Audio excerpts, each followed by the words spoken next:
backwoods country road where a Humvee barely fit on it. Like you couldn't fit two Humvees like side by side really on it because that's how small the road was. And it ran just parallel with MSR Mobile.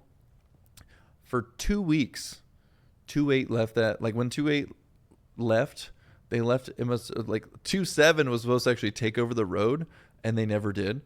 And so 2 weeks went by, and they were like, hey, let's send first tows down that road to secure it because they've been securing MSR Mobile. So we were the first unit to go on that road for the very first time. And I remember we started at maybe 5 a.m., 4 a.m. when it was really dark. And we were just driving along. And like the moment the day broke, it was like a beautiful sunrise. And then all of a sudden, this is the first time I got blown up from directly underneath. And luckily, it was the engine block rather than right under me. But it just all of a sudden blew. And I mean, just everything. I don't think I lost consciousness, but it was one of those where you're just like, because it definitely wasn't long no matter what. But I just remember being lifted up in the air. And then all of a sudden I remember like open my eyes and be like, what just happened? So both tires were immediately blown out, but it was enough to where it could like chug a few forward.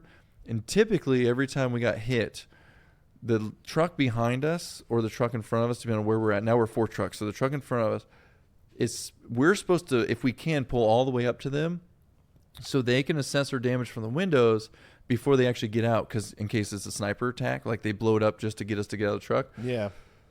And so we only pull up a few, so they decide to turn around and come to us. And I seen this little rear view that the entire road is gone that we were just at, like behind us. So I'm watching them drive up, and I watch them get blown up right in front, like same scenario where it's buried so far underground though. Least I mean, it's concussions and hurt, and it hurts really bad.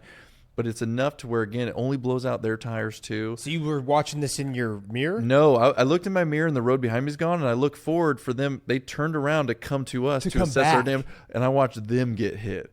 While they're facing you. And then, yeah. Oh, my God. And then, so, luckily, concussions were had, but they still had enough to, like, pull up next to us.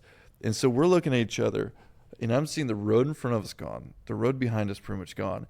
And that was legitimately the first time I was like, I'm about to die. There's one right below me. I'm about to die. And so I'm playing that in my head. And we sit through long enough to where we like decide to get out on the door side. So we knew if there was a sniper, they wouldn't get us anyways. We change out all the tires. We get back on the road to go to this little fob that was not too, we were still really far away from Camp Fallujah to get assessed there.